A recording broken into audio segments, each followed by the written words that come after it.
Let me ask you something honest. When was the last time you actually told God what's really going on inside you? Not the polished version, not the tidy little prayer you think you're supposed to pray. The real thing. The fear you keep swallowing.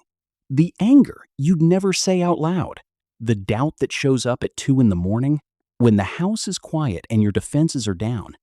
Be honest.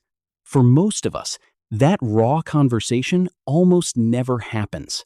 We come to God in our Sunday best, even in private. We say the acceptable words. We keep the messy parts hidden as if He can't already see them, as if we could somehow embarrass ourselves in front of the God who formed us. But here's what almost no one tells you. That raw, unedited, honest conversation, the one you've been too afraid or too ashamed to have, is the exact conversation God has been longing to have with you all along. Because the God of the Bible was never after your performance. He's after you, the real you. And by the end of this video, you're going to see that the door to the closeness you've been craving isn't behind better words. It's behind more honest ones. Let me show you something that should stop you in your tracks. Open the book of Psalms, the prayer book of the Bible, the songs God Himself preserved for us to learn how to pray, and you'll find something shocking. They are not polite. They are not tidy. Over and over, you find people pouring out raw, unfiltered, almost uncomfortable honesty before God. David, a man the Bible calls a man after God's own heart, prays things like, "How long, Lord? Will you forget me forever?" He says, my God, why have you forsaken me?" He cries out from caves and battlefields and the lowest nights of his life. He accuses, he weeps, he rages, he questions. In one psalm, he's drowning in despair, and in the next, he's clinging to hope, sometimes within the same breath. And God didn't strike those prayers from the record. He didn't file them away as too irreverent, too messy, too raw. He preserved them. He put them in the Bible as the model for how to talk to Him. Think about what that means. The prayers God chose to keep forever weren't the ones where everything was fine and everyone was smiling. They were the ones where someone was falling apart and brought the falling apart straight to Him. God looked at the most honest, most desperate, most unfiltered words a human heart could cry out, and He said, "Yes, this is how I want them to come to me. Keep these. Teach my people to pray like this." So let this sink in. God is not fragile. Your honesty does not scare Him. Your questions do not offend Him. Your anger does not send Him away. He would so much rather have your raw, doubting, struggling truth than your polished, distant, going through the motions religion. Now, here's why this matters so much. There is a kind of prayer that actually keeps God at a distance while looking spiritual on the surface. It's the prayer where you manage your image in front of God, where you say what you're supposed to say, where you keep it light, keep it acceptable, keep the door of your heart open just a crack, but never all the way. Picture it. You kneel down, or you close your eyes, and you run through the familiar words. "Thank you for today. Please be with my family. Forgive me for my sins. Amen." All good words, all true things. But underneath them, the fear you're actually carrying never gets mentioned. The anger you feel towards someone stays locked in a back room. The doubt you've been wrestling with all week never makes it into a single sentence. You said a prayer, but you never actually showed up. And you can do that your whole life and still feel strangely alone with God, wondering why He feels so far away when you're technically doing everything right. But intimacy has never worked like that with anyone. Think about the people you're closest to in your life. You didn't get close by exchanging pleasantries. You didn't build a deep friendship by only ever saying you're fine. You got close in the moment. You finally said the thing you were afraid to say, and they didn't flinch. You got close when you let someone see the part of you that you usually hide, the fear, the failure, the ugly, honest feeling, and they didn't walk away, they stayed. That's when the wall between two people finally comes down. Closeness is always born the moment the mask comes off, and the other person is still there. And God is inviting you to take the mask off with Him.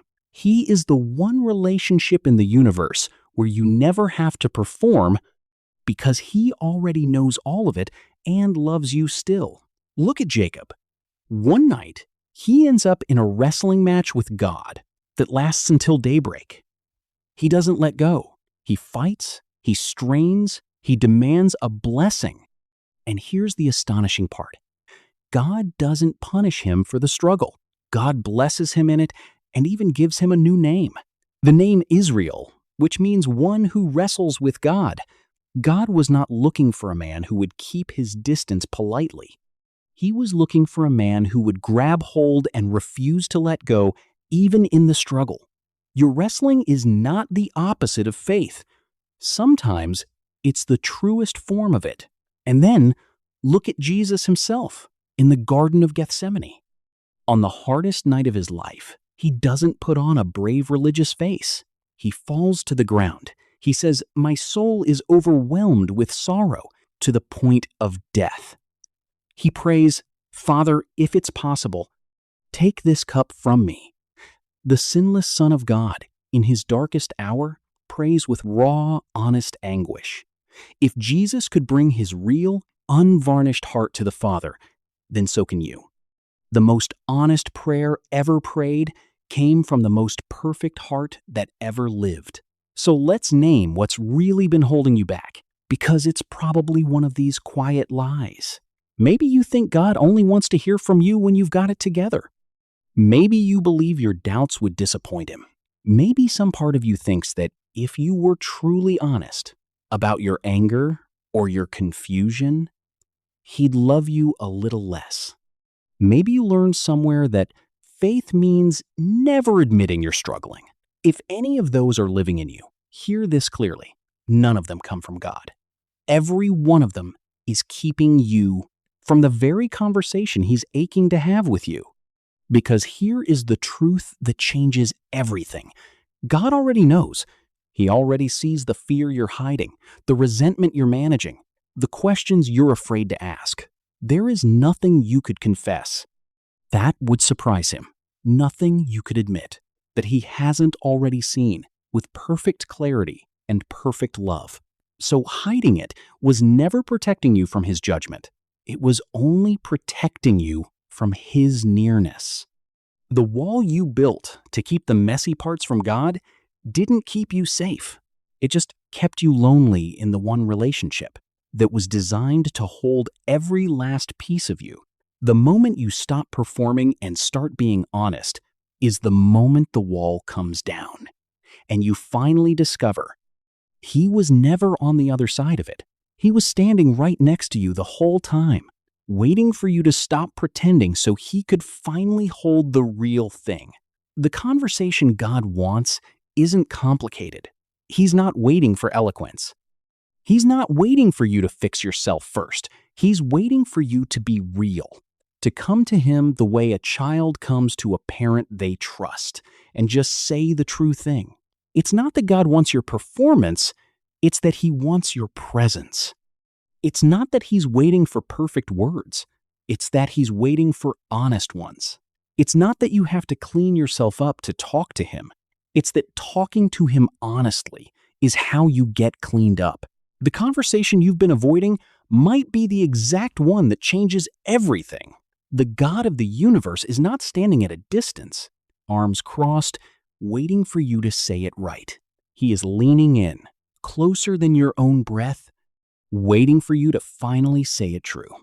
So tonight, before you close this video, have that conversation, not the polished one, the honest one. Wherever you are, out loud or in the quiet of your own heart, tell God the thing you've been holding back. The fear, the anger, the doubt, the ache you've never put into words. Just say it. He can handle it. He's been waiting for it. And if this touched something you've been carrying, go down to the comments and type these words: God hears my honest heart. By typing them, you're laying down the exhausting work of pretending, and you're opening the door to the closeness you were made for. If someone came to mind while you were watching, someone who's been keeping God at arm's length behind polite prayers, share this video with them. It might just be the exact reminder they need today. And if you want more of these simple, freeing biblical truths, subscribe to BibleTruth, where we break down Scripture to help you resolve your faith and walk in real freedom. Thank you so much for watching BibleTruth, and I'll see you in the next one.